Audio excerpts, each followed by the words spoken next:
ವಿಶ್ವಕಪ್ ಗೆಲುವಿನಲ್ಲಿ ಈತ ಪ್ರಮುಖ ಪಾತ್ರವನ್ನ ವಹಿಸಿದ್ದ. ಟೀಮ್ ಇಂಡಿಯಾದ ವೈಸ್ ಕ್ಯಾಪ್ಟನ್ ಕೂಡ ಆಗಿದ್ದ. ಮುಂದೆ ಈತನೇ ರೋಹಿತ್ ಉತ್ತರಾಧಿಕಾರಿ ಅಂತ ಎಲ್ಲರೂ ಅಂದ್ಕೊಂಡಿದ್ರು. ಆದರೆ ಕ್ಯಾಪ್ಟನ್ ಮಾಡುವುದಿರ್ಲಿ, ಈಗ ಆತ ವೈಸ್ ಕ್ಯಾಪ್ಟನ್ನೂ ಅಲ್ಲ. ನಿಜಕ್ಕೂ ಹಾರ್ದಿಕ್ ಒಳ ರಾಜಕೀಯಕ್ಕೆ ಬಲಿಯಾದ್ರ? ಆ ಕುರಿತು ಒಂದು ಸ್ಪೆಷಲ್ ರಿಪೋರ್ಟ್ ಇದೆ, ಬನ್ನಿ ನೋಡ್ತಾ ಹೋಗೋಣ.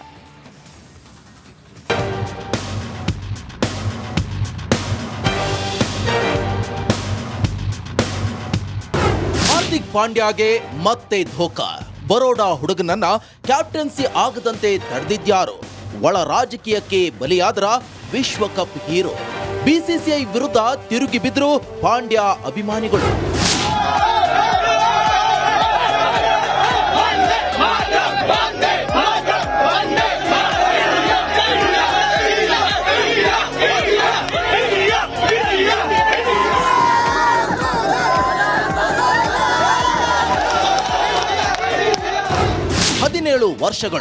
ಬರೋಬ್ಬರಿ 17 ವರ್ಷಗಳ ನಂತರ ಭಾರತ ದೂರದ ವಿಂಡೀಸ್ನಲ್ಲಿ ಟಿ20 ವಿಶ್ವಕಪ್ ಟ್ರೋಫಿಯನ್ನ ಎತ್ತಿ ಹಿಡಿತು.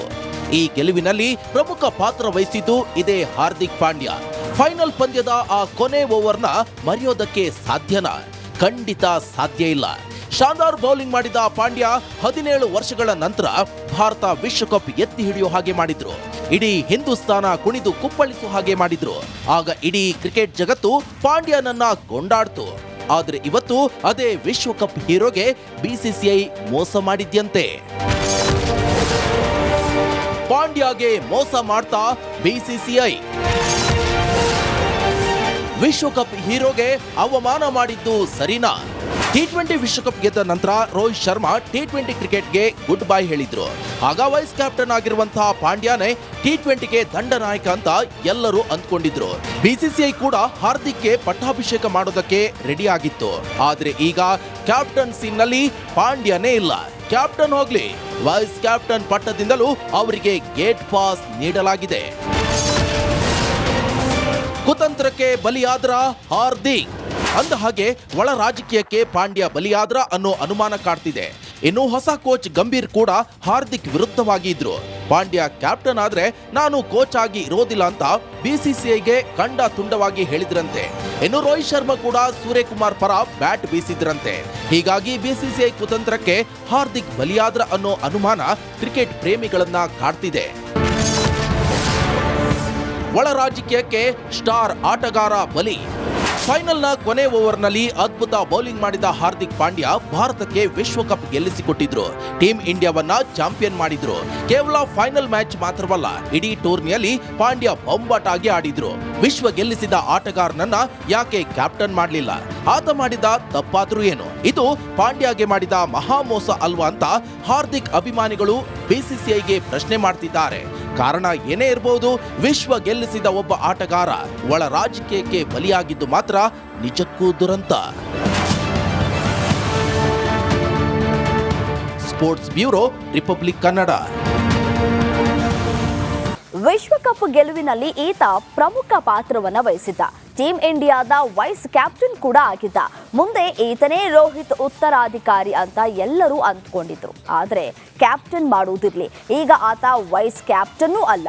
ನಿಜಕ್ಕೂ ಹಾರ್ದಿಕ್ ಒಳ ರಾಜಕೀಯಕ್ಕೆ ಬಲಿಯಾದ್ರ? ಆ ಕುರಿತು ಒಂದು ಸ್ಪೆಷಲ್ ರಿಪೋರ್ಟ್ ಇದೆ, ಬನ್ನಿ ನೋಡ್ತಾ ಹೋಗೋಣ.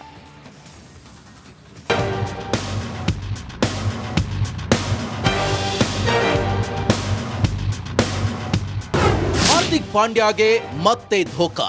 ಬರೋಡಾ ಹುಡುಗನನ್ನ ಕ್ಯಾಪ್ಟನ್ಸಿ ಆಗದಂತೆ ತಡೆದಿದ್ಯಾರು? ಒಳ ರಾಜಕೀಯಕ್ಕೆ ಬಲಿಯಾದ್ರ ವಿಶ್ವಕಪ್ ಹೀರೋ. ಬಿಸಿಸಿಐ ವಿರುದ್ಧ ತಿರುಗಿ ಬಿದ್ರು ಪಾಂಡ್ಯ ಅಭಿಮಾನಿಗಳು.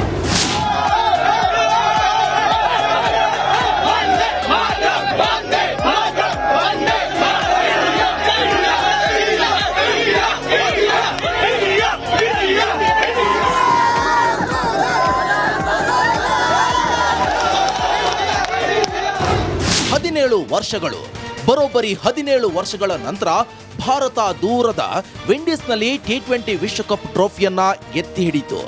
ಈ ಗೆಲುವಿನಲ್ಲಿ ಪ್ರಮುಖ ಪಾತ್ರ ವಹಿಸಿದ್ದು ಇದೇ ಹಾರ್ದಿಕ್ ಪಾಂಡ್ಯ. ಫೈನಲ್ ಪಂದ್ಯದ ಆ ಕೊನೆ ಓವರ್ನ ಮರೆಯೋದಕ್ಕೆ ಸಾಧ್ಯನಾ? ಖಂಡಿತ ಸಾಧ್ಯ ಇಲ್ಲ. ಶಾನದಾರ್ ಬೌಲಿಂಗ್ ಮಾಡಿದ ಪಾಂಡ್ಯ 17 ವರ್ಷಗಳ ನಂತರ ಭಾರತ ವಿಶ್ವಕಪ್ ಎತ್ತಿ ಹಿಡಿಯೋ ಹಾಗೆ ಮಾಡಿದ್ರು. ಇಡೀ ಹಿಂದೂಸ್ತಾನ ಕುಣಿದು ಕುಪ್ಪಳಿಸೋ ಹಾಗೆ ಮಾಡಿದ್ರು. ಆಗ ಇಡೀ ಕ್ರಿಕೆಟ್ ಜಗತ್ತು ಪಾಂಡ್ಯನನ್ನ ಕೊಂಡಾಡ್ತು. ಆದ್ರೆ ಇವತ್ತು ಅದೇ ವಿಶ್ವಕಪ್ ಹೀರೋಗೆ ಬಿಸಿಸಿಐ ಮೋಸ ಮಾಡಿದ್ಯಂತೆ. ಪಾಂಡ್ಯಗೆ ಮೋಸ ಮಾಡ್ತಾ ಬಿಸಿಸಿಐ ವಿಶ್ವಕಪ್ ಹೀರೋಗೆ ಅವಮಾನ ಮಾಡಿದ್ದು ಸರಿನಾ? T20 ವಿಶ್ವಕಪ್ ಗೆದ್ದ ನಂತರ ರೋಹಿತ್ ಶರ್ಮಾ T20 ಕ್ರಿಕೆಟ್ಗೆ ಗುಡ್ ಬೈ ಹೇಳಿದ್ರು. ಆಗ ವೈಸ್ ಕ್ಯಾಪ್ಟನ್ ಆಗಿರುವಂತಹ ಪಾಂಡ್ಯನೇ T20ಗೆ ದಂಡನಾಯಕ ಅಂತ ಎಲ್ಲರೂ ಅಂದ್ಕೊಂಡಿದ್ರು. ಬಿಸಿಸಿಐ ಕೂಡ ಹಾರ್ದಿಕ್ಗೆ ಪಟ್ಟಾಭಿಷೇಕ ಮಾಡೋದಕ್ಕೆ ರೆಡಿ ಆಗಿತ್ತು. ಆದ್ರೆ ಈಗ ಕ್ಯಾಪ್ಟನ್ಸಿನಲ್ಲಿ ಪಾಂಡ್ಯನೇ ಇಲ್ಲ. ಕ್ಯಾಪ್ಟನ್ ಹೋಗ್ಲಿ, ವೈಸ್ ಕ್ಯಾಪ್ಟನ್ ಪಟ್ಟದಿಂದಲೂ ಅವರಿಗೆ ಗೇಟ್ ಪಾಸ್ ನೀಡಲಾಗಿದೆ. ಕುತಂತ್ರಕ್ಕೆ ಬಲಿಯಾದ್ರ ಹಾರ್ದಿಕ್.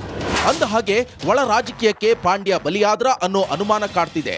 ಇನ್ನು ಹೊಸ ಕೋಚ್ ಗಂಭೀರ್ ಕೂಡ ಹಾರ್ದಿಕ್ ವಿರುದ್ಧವಾಗಿ ಇದ್ರು. ಪಾಂಡ್ಯ ಕ್ಯಾಪ್ಟನ್ ಆದ್ರೆ ನಾನು ಕೋಚ್ ಆಗಿ ಇರೋದಿಲ್ಲ ಅಂತ ಬಿಸಿಸಿಐಗೆ ಕಂಡ ತುಂಡವಾಗಿ ಹೇಳಿದ್ರಂತೆ. ಇನ್ನು ರೋಹಿತ್ ಶರ್ಮಾ ಕೂಡ ಸೂರ್ಯಕುಮಾರ್ ಪರ ಬ್ಯಾಟ್ ಬೀಸಿದ್ರಂತೆ. ಹೀಗಾಗಿ ಬಿಸಿಸಿಐ ಕುತಂತ್ರಕ್ಕೆ ಹಾರ್ದಿಕ್ ಬಲಿಯಾದ್ರ ಅನ್ನೋ ಅನುಮಾನ ಕ್ರಿಕೆಟ್ ಪ್ರೇಮಿಗಳನ್ನ ಕಾಡ್ತಿದೆ. ಒಳ ರಾಜಕೀಯಕ್ಕೆ ಸ್ಟಾರ್ ಆಟಗಾರ ಬಲಿ. ಫೈನಲ್ನ ಕೊನೆ ಓವರ್ನಲ್ಲಿ ಅದ್ಭುತ ಬೌಲಿಂಗ್ ಮಾಡಿದ ಹಾರ್ದಿಕ್ ಪಾಂಡ್ಯ ಭಾರತಕ್ಕೆ ವಿಶ್ವಕಪ್ ಗೆಲ್ಲಿಸಿಕೊಟ್ಟಿದ್ರು. ಟೀಮ್ ಇಂಡಿಯಾವನ್ನ ಚಾಂಪಿಯನ್ ಮಾಡಿದ್ರು. ಕೇವಲ ಫೈನಲ್ ಮ್ಯಾಚ್ ಮಾತ್ರವಲ್ಲ, ಇಡೀ ಟೂರ್ನಿಯಲ್ಲಿ ಪಾಂಡ್ಯ ಬೊಂಬಾಟಾಗಿ ಆಡಿದ್ರು. ವಿಶ್ವ ಗೆಲ್ಲಿಸಿದ ಆಟಗಾರನನ್ನ ಯಾಕೆ ಕ್ಯಾಪ್ಟನ್ ಮಾಡಲಿಲ್ಲ? ಆತ ಮಾಡಿದ ತಪ್ಪಾದ್ರೂ ಏನು? ಇದು ಪಾಂಡ್ಯಗೆ ಮಾಡಿದ ಮಹಾಮೋಸ ಅಲ್ವಾ ಅಂತ ಹಾರ್ದಿಕ್ ಅಭಿಮಾನಿಗಳು ಬಿಸಿಸಿಐಗೆ ಪ್ರಶ್ನೆ ಮಾಡ್ತಿದ್ದಾರೆ.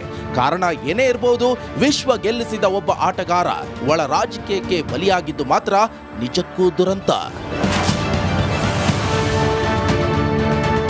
Sports bureau, republic Kannada. ನಮಸ್ಕಾರ, ಕರ್ನಾಟಕ ಪ್ರೈಮ್ ಟೈಮ್ಗೆ ಸ್ವಾಗತ. ನಾನು ಜಯಪ್ರಕಾಶ್ ಶೆಟ್ಟಿ. ಇಡೀ ಕರ್ನಾಡು ಇವತ್ತು ರೆಬೆಲ್ ಆಗಿ ನಿಂತಿದೆ. ಈ ಹಗರಣಗಳನ್ನು ಸದನದಲ್ಲಿ ಪ್ರಸ್ತಾಪ ಮಾಡಲು ಕೂಡ ಕಾಂಗ್ರೆಸ್ ಹಿಂದೇಟು ಹಾಕಿದ್ದೇಕೆ? ನಿಮ್ಗೆ ಸಂಬಳ ಅದಕ್ಕೆ, ನಿಮಗೆ ವಾಹನ ಅದಕ್ಕೆ, ನಿಮಗೆ ವೆಪನ್ ಅದಕ್ಕೆ, ನೀವು ಅದನ್ನು ಸೆರೆ ಹಿಡಿಬೇಕಾಗಿತ್ತು. ನೀವು ವಿದ್ಯುತ್ ಬರ ಇದೆ ಅಂತ ಹೇಳ್ತಾ ಇದ್ದೀರಿ, ಎಲ್ಲಿ ಬರ ಇದೆ ನೀವು ಹೇಳಬೇಕು. ಪಾಕಿಸ್ತಾನ್ ಆಕ್ಯುಪೈಡ್ ಕಾಶ್ಮೀರ್ ಅದು ಎಂದೆಂದಿಗೂ ನಮ್ಮದು. 40 ಮೆಷಿನ್ಗಳು ತಂದಿತ್ತು ನೋಟ್ ಎಣಿಸುವುದಕ್ಕೆ, ಅದೇ ಹಾಳಾಗಿತ್ತು. ಮಥುರಾದ ಗಲಾಟೆ ಇದೆಯಲ್ಲ, ಅದು ಸ್ಥಳೀಯವಾಗಿ ಕೂತು ಪರಿಹರಿಸಬಹುದಾದಂಥ ಕಾನೂನಿದೆ. ಗ್ಯಾರಂಟಿ ಯೋಜನೆಯಿಂದ ನಷ್ಟ ಆಗಿದೆ, ಲಾಭ ಆಗಿದೆ, ದಯವಿಟ್ಟು ಹೇಳಿ. Dawood Ibrahim most wanted criminal ಯಾವಾಗಾದ ಅಂದರೆ ಇಲ್ಲಿ ತನಕ ಭಾರತ ದೇಶದಲ್ಲಿ ಓರ್ವ ದಲಿತ ಪ್ರಧಾನಿಯಾದಂಥ ಇತಿಹಾಸವೇ ಇಲ್ಲ. ರಿಪಬ್ಲಿಕ್ ವರ್ಲ್ಡ್ ಆಪ್ ಇದು ಕೇವಲ ಅಪ್ಲಿಕೇಶನ್ ಅಲ್ಲ, ಸಮಗ್ರ ಸುದ್ದಿಗಳ ಸಂಪರ್ಕ ಮಾರ್ಗಕ್ಕೆ ಕ್ರಾಂತಿಕಾರಿ ಬದಲಾವಣೆ. ರಿಪಬ್ಲಿಕ್ ವರ್ಲ್ಡ್ ಆಪ್ ಕೇವಲ ಸುದ್ದಿ ಅಪ್ಲಿಕೇಶನ್ ಅನ್ನ ಪರಿಚಯ ಮಾಡ್ತಾ ಇಲ್ಲ, ಬದಲಾಗಿ ಡಿಜಿಟಲ್ ಸುದ್ದಿ ಬಳಕೆಯ ಹೊಸ ಯುಗಕ್ಕೆ ನಾಂದಿ ಹಾಡ್ತಾ ಇದೆ. ಇದೊಂದು ಬ್ರೇಕಿಂಗ್ ನ್ಯೂಸ್, ಪ್ರಭಾವಶಾಲಿ ಕಾರ್ಯಕ್ರಮಗಳಿಗೆ ಗಟ್ಟಿಯಾದ ವೇದಿಕೆ. ರಿಪಬ್ಲಿಕ್ ವರ್ಲ್ಡ್ ಅಪ್ಲಿಕೇಶನ್ ಈಗ ಲೈವ್ ಆಗಿದೆ. ಗೂಗಲ್ ಪ್ಲೇ ಸ್ಟೋರ್ ಮತ್ತು ಆಪಲ್ ಆಪ್ ಸ್ಟೋರ್ ಎರಡರಲ್ಲೂ ಲಭ್ಯವಿದೆ. ಈಗಲೇ ಡೌನ್ಲೋಡ್ ಮಾಡಿ.